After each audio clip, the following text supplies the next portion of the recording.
Hey there, 102. This is a quick screencast to let you know how to create your video capture plan.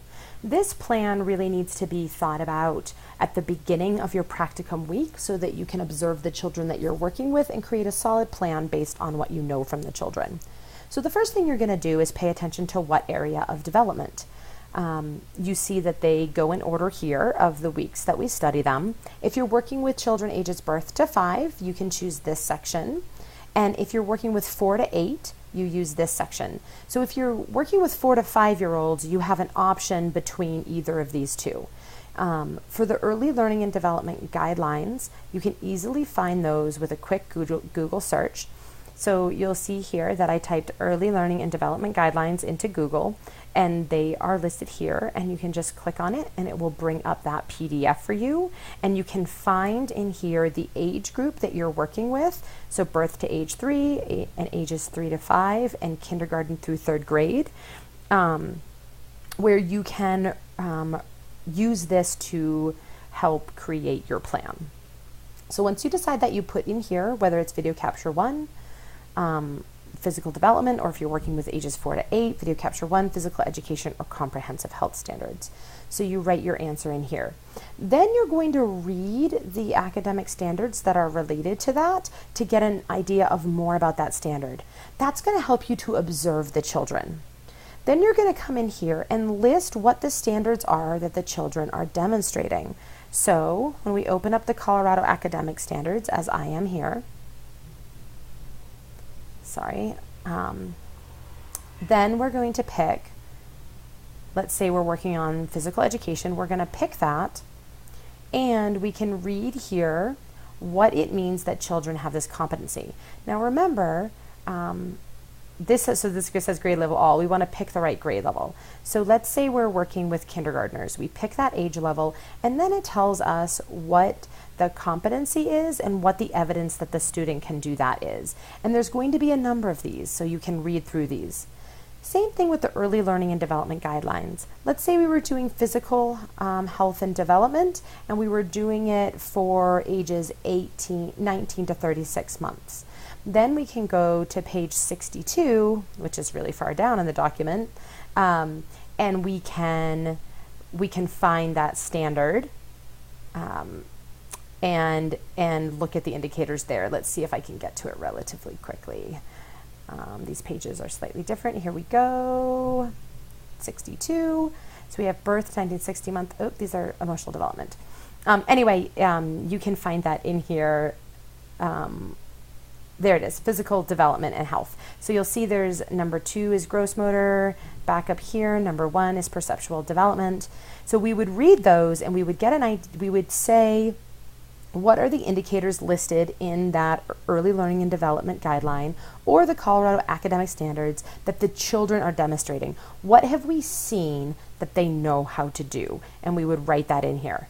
And then we would describe what we observe from the children related to the academic standards. So if we were working on physical development, we would say for, the 19 to 36 months, that children are able to walk, sometimes they may stumble, they often like to jump and play games where they crawl.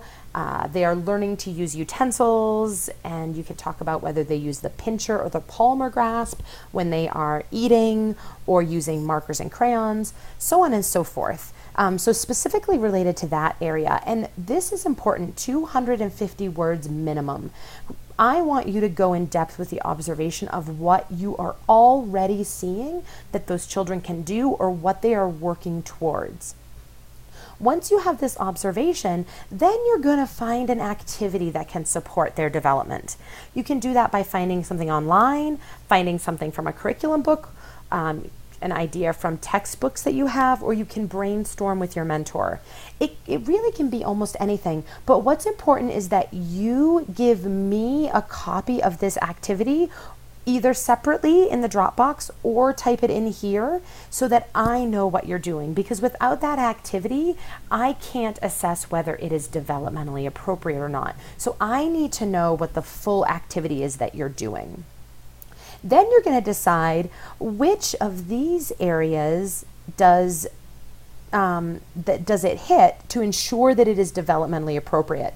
If it doesn't hit any of these, then it is not a developmentally appropriate activity. And in this section, you would say how you're going to change the activity to make sure it's developmentally appropriate. If it hits a number of these areas, then it's already developmentally appropriate and you do not need to fill this out. Based on what you've observed in the children and what you intend to do, you're going to say what time of day you are going to do this. So you just pick that option. You can highlight it, you can turn it colors. I don't really care so much as it's really obvious what you've picked. So I've given 2 different examples there. And then you're going to name specific children or groups of children here. Please do not just say a small group or anybody who's available. Please think about the children that you will be working with. Now, maybe it's that, you intend to work with Bobby and Susie and Jorge and Bethany, and maybe not all those children are there, and so you end up working with different children. But the point here is to be intentional with the children that are going to be in the classroom. And then I want you to talk about what you intend to do, how you intend to carry out the activity, not just what's on the plan, but what it is that you're going to do.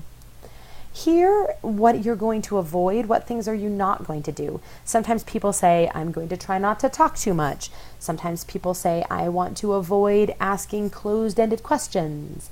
Sometimes people say, I want to work on not controlling the children too much. Those are some examples of what you might want to avoid. And then here you're going to list the things that you need to do ahead of time in order to be prepared, whether it's gathering materials, printing materials, preparing them, meeting with your mentor teacher to talk about it. There are lots of different things that you could be doing. So that is the overview of how to create this video capture plan. I hope it really helps you to understand what it is that I'm asking for of this lesson plan. Be sure you save it and then upload it to the Dropbox so that I can review it. And I really look forward to reading more of your video capture plans and then watching you practice them on your videos.